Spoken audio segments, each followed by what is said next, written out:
So good evening students. Marketing of services के आज के इस लेक्चर में आप सभी MB4 के स्टूडेंट्स का स्वागत है। आज जो अपन बच्चों लेक्चर पढ़ रहे हैं वो है अपना मॉड्यूल नंबर 2, जिसके अंदर आता है आपका service market segmentation, targeting and positioning. But उससे पहले जो कंसेप्ट अपन समझेंगे वो है हमारा 3C मॉडल। ये जो 3C मॉडल है इसको हम लोग एनालिसिस बिजनेस मॉडल भी कहते हैं। तो चलिए अपन स्टार्ट करते हैं। तो ये जो 3C एनालिसिस मॉडल है, ये जो ओरिजिनली है क्रिएटेड किसने किया था? केनिची ओहमाई ने, जो कि एक क्या थे, मैनेजमेंट कंसल्टेंट थे। तो उनके अनुसार क्या था कि स्ट्रेटेजिक बिजनेस मॉडल कई सालों से हर बिजनेस का एक पार्ट है। यानी कि बिजनेस जब रन किया जाता है तो हम सबसे पहले स्ट्रेटजीज़ के रिगार्डिंग हम बात करते हैं। स्ट्रेटजीज़ बनाने के बाद ही बिज़नेस की एक्टिविटीज़ को इम्प्लीमेंट किया जाता है। तो आजकल जो ये स्ट्रेटजीज़ हैं ये एक तरीके से वेब है। क्यों? क्योंकि इतनी सारी स्ट्रेटजीज़ हैं, इतने सारे कंसेप्ट हैं। तो ये जो मॉडल है, ये जो मेथड है, ये फोकस किस पे कर रहा है? ये बात कर रहा है 3C पे। तो 3C क्या है तो ये भी एक स्ट्रेटजी, पर क्योंकि हम इसको एक अलग तरीके से स्टडी कर रहे हैं, एक इसका नाम अलग से है, इसलिए हम इसको एक थोड़ा सा यूँ कह सकते हैं कि कंसेप्ट अच्छा है और बिज़नेस के लिए पॉइंट ऑफ व्यू भी अच्छा है। क्योंकि सर्विस सेक्टर के अगर हम बात करें तो इस सर्विस सेक्टर में ये जो 3C कंसेप्ट है ये काफ़ी अच्छा यूज़फुल टेक्निक है किसी भी सर्विस प्रोवाइडर के लिए। तो ये जो 3C हैं ये कौन कौन से हैं? कस्टमर है, कॉम्पिटिटर है और कॉरपोरेशन है। जब हम इन 3C को एनालाइज करेंगे तो हम क्या जानेंगे कि ये जो 3C है ये एक की सक्सेस फैक्टर है। क्या है? की सक्सेस फैक्टर्स। और ये मार्केटिंग के अंदर भी काफ़ी अच्छी तरीके से यूज़फुल है और इसको अच्छी तरह से यूज़ किया जा सकता है। तो इस मेथड को हम थोड़ा सा आसान बनाएंगे और ये कहा जा रहा है कि ये जो मेथड है ये समझने के लिए भी और मार्केटिंग पॉइंट ऑफ व्यू से भी बहुत ज़्यादा सिंपल है। तो आज जब हम बात करते हैं 3C की स्टार्ट करते वक्त, तो सबसे पहले ये रिकमेंड किया गया कि सबसे पहले आप कस्टमर को ही क्या करिए, फोकस करिए। उसके बाद कॉम्पिटिटर को करिए और उसके बाद फाइनली किस पे वर्क करिए? अपनी कंपनी पे करिए। यदि आप कंपनी को पहले एनालाइज कर लेते हैं तो आपको किन किन चीज़ों की रिक्वायरमेंट है? आपको चाहिए कंपनी की डेटा, जो कि किस हिसाब से होने चाहिए? आपके कस्टमर और कॉम्पिटिटर के हिसाब से। इसलिए हमें क्या कहा गया कि जब हम अगर कंपनी को भी शुरू करते हैं तो भी हमें किसका डाटा चाहिए? कॉम्पिटिटर का या कस्टमर का। तो इसलिए कस्टमर से ही हमें स्टार्ट करना चाहिए। तो कस्टमर क्या है? हमारा फर्स्ट एनालिसिस से हमें अपना स्टडी करनी है। तो फर्स्ट क्या कहता है कि जब हम थोड़ा मार्केट में जाते हैं, कंज्यूमर रिसर्च को देखते हैं, तो बेस्ट फिगर क्या है कि आप कैसे अपने टारगेट मार्केट को अपील कर पा रहे हैं। आप कैची क्या कर रहे हैं? फ्रेजेस बना रहे हैं, आप एडवर्टाइजमेंट बना रहे हैं, या फिर आप यूँ कहें कि इन दोनों के थ्रू अपने कस्टमर्स को थोड़ा सा बटरिंग कर रहे हैं और ब्रेड और बटर वाला रोल आप प्ले करवा रहे हैं ताकि कस्टमर जो है आपकी तरफ अट्रैक्ट हो जाए।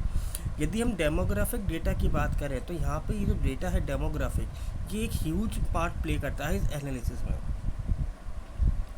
अगर हम बिज़नेस के टारगेट मार्केट की बात करें तो और हम ये देखें कि अगर हर बिज़नेस चाहता है कि जो उसका सक्सेस रेट है वो धीरे धीरे बढ़ता चला जाए और मार्केटिंग स्ट्रेटजी जो है वो पूरी तरीके से सर्कुलेट होनी चाहिए। तो यहाँ पे हम लोग जो डेटा इकट्ठा कर रहे हैं वो हम कर रहे हैं आपकी डिस्पोजेबल इनकम पर, कंज्यूमर की लाइक और डिसलाइक, और कहाँ से आपका कंज्यूमर जो है डेटाज और इन्फॉर्मेशन को कलेक्ट करना चाहता है, उसको चाहता है कि इसके पास इन्फॉर्मेशन पहुँचे। क्या कौन कौन सी चीज़ें उसको प्रोडक्ट या सर्विस को बाय करने के लिए परसुएट करती हैं, और कैसे वो अपने कंज्यूमर्स के को कैसे एक कंज्यूमर रेस्पॉन्स करता है और क्लाइंट के लिए वो वैल्यूबल एक कस्टमर बन के उभरता है। तो यदि हम इन सब चीज़ों का आंसर चाहते हैं तो हमें डेप्थ में एक इंटरव्यू करना पड़ेगा, और इस इंटरव्यू के लिए ज़रूरी है कि आप क्वेश्चनर्स को डिज़ाइन करें और टेस्ट जो भी आप लें वो टेस्ट कंज्यूमर की सोच से होना चाहिए। तो ये यहाँ जो है हम उसमें डायग्राम्स की मदद ले सकते हैं, कम्युनिकेशन डिज़ाइंस की मदद ले सकते हैं, आपकी कंपनी की पॉपुलैरिटी देख सकते हैं, और ये भी मालूम चल सकता है कि आपका प्रोडक्ट या सर्विसेज कितने ज़्यादा वैल्यूबल है और कितना ज़्यादा स्प्रेड है मार्केट के अंदर। यदि आपको कंपनी जो है इफ़ दे नो और यदि आप अपने प्रमोशन एफर्ट्स पे कॉन्फिडेंस हैं, ट्रस्ट रखते हैं, तो आप ये देख सकते हैं कि कौन कौन से एडवर्टाइजमेंट्स पे कंज्यूमर ट्रस्ट करता है, कौन कौन से पे वो रेस्पॉन्स करता है। तो यहाँ पे हमारे पास कई सारे सेवरल टूल्स हैं, और आपको पता ही है कि आजकल इंफॉर्मेशन टेक्नोलॉजी का ज़माना है, तो इंटरनेट भी आपके कंज्यूमर के रेस्पॉन्स को इकट्ठा करने के लिए बहुत फ़ायदेमंद एक टूल माना गया है। तो आप यहाँ पे आप क्या कर सकते हैं, आप कई सारी वेबसाइट हैं, जैसे FAQ हम देख सकते हैं, ask.com देख सकते हैं, answer.com हमारे पास है। तो यहाँ हमें कंज्यूमर से रिलेट करते हुए कुछ कंसर्न और क्वेश्चन हमें मालूम चल जाते हैं। पर हम जब भी इन चीज़ों को यूज़ करें हमें केयरफुल रहना चाहिए, क्योंकि इसके अंदर कुछ मैनिपुलेशन हो सकती है, कुछ गलत बायसनेस हो सकती है, कुछ एरर हो सकती है। तो जब हम कोई सर्विस या कोई प्रोडक्ट का नाम डालते हैं, कोई कैटेगरी डालते हैं, तो हमें उससे रिलेट करता हुआ कोई क्वेश्चन दिखाई देता है। तो जैसे मान लीजिए, हम एग्जांपल लेते हैं, अगर कोई कंपनी है जो कि स्नोबोर्ड्स को हैंडल करती है, और वो यदि सिर्फ क्वेश्चन और कंसर्न से रिलेट करता हुआ कुछ मटेरियल को सर्च कर रही है, तो उसको कंपनी की ब्रांड और स्नोबोर्डिंग इटसेल्फ इसके बारे में भी पता होना चाहिए, वो भी वो सर्च कर सकते हैं। तो यदि हम इस वर्ल्ड में देखा जाए तो 100% सर्वे तो हो नहीं सकता, क्योंकि पॉपुलेशन इतनी ज़्यादा है। तो आप क्या कर सकते हैं, आप इंटरनेट की मदद ले सकते हैं। और कई बार तो देखिए क्या होता है कि कुछ पैंडेमिक सिचुएशंस आती हैं जिसमें अंदर आपके लिए सर्वे करना भी पॉसिबल नहीं है, तो वहाँ पे भी आप इंटरनेट की मदद ले सकते हैं। जैसे अभी पिछले साल से आप देख रहे हैं कोविड फैल रहा है, तो लोग कांटेक्ट तो हो ही नहीं पा रहा है, जिसकी वजह से क्या है, सर्वे पॉसिबल नहीं हो पा रहा। बट इंटरनेट की मदद से हम क्या कर सकते हैं, हम उन तक क्या कर सकते हैं, अपने क्वेश्चनर को पहुंचा सकते हैं। इसके अलावा क्लाउड सोर्सिंग है, जहाँ पे आप अपने डेटा को स्टोर कर सकते हैं, और बिना किसी बायसनेस के इन मेथड को आप टूल्स को यूज़ कर सकते हैं। दूसरा सी आता है आपका कॉम्पिटिटर एनालिसिस। कॉम्पिटिटर एनालिसिस क्या कहता है कि जो कोई भी हमने ऊपर वाले जो कस्टमर के अंदर हमने बात की थी उन वेबसाइट्स की, या तो हम सर्च इंजन की बात कर सकते हैं, जो कि आपके लिए क्या करेगी, कॉम्पिटिटर से रिलेट करती हुई एक्टिविटीज़ और उनसे डेटाज आपको प्रोवाइड करवा देती हैं।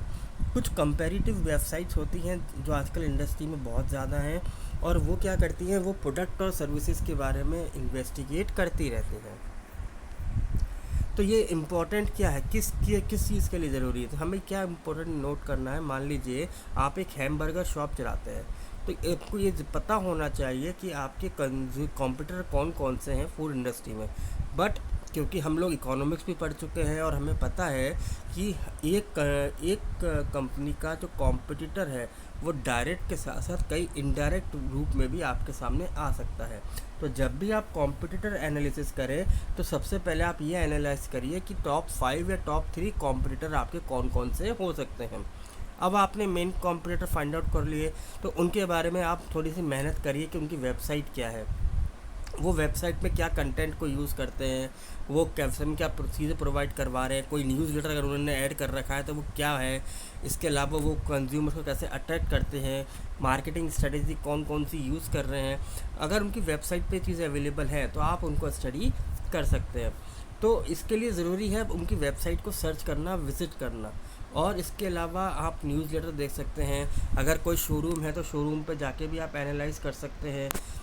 कोई आप सर्विसेज रिसीव करके भी आप देख सकते हैं कि सामने वाले कॉम्पिटिटिव सर्विसेज क्यों अच्छी है या ख़राब है। जो भी आप पता करना चाहते हैं वो आप खुद यूज़ करके भी पता कर सकते हैं। यदि हम कॉम्पिटिटिव बिजनेस की बात करें, तो हम थोड़ा सा कस्टमर के एक्सपीरियंस को भी हमें देखना चाहिए, और ये जो नॉलेज है ये कभी ख़राब नहीं जाएगी, क्योंकि कस्टमर का एक्सपीरियंस आपको आपकी कमियां बताने में मदद करता है, और इससे आपको ये मालूम चल जाएगा कि आपने कहाँ कहाँ पर गलत डिसीज़न लिए थे, और आपका कंप्यूटर कहाँ कहाँ पर सही काम कर रहा है। तो आप अपनी मार्केटिंग स्ट्रेटजी को उनके अनुसार क्या कर सकते हैं, मॉडिफाइड कर सकते हैं। ऐसे ही अगर हम बात करें थर्ड सी की, थर्ड सी आता है आपका कॉरपोरेशन। तो ये जो है लास्ट टूल है और लास्ट मेथड है।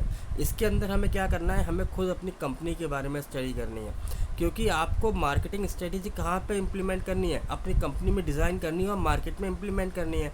तो आपको ये देखना पड़ेगा कि प्रीवियस में आपने जो जो स्ट्रेटेजीज बनाई थी, क्या वहाँ पे आपके इंटरनल लेवल पे या आपके इनर हाउसेस के अंदर कोई प्रॉब्लम तो नहीं थी, कहाँ कहाँ आप सक्सेसफुल थे, कहाँ कहाँ फेल थे। ये आपके अपनी अपनी कंपनी के बारे में एनालाइज करना है।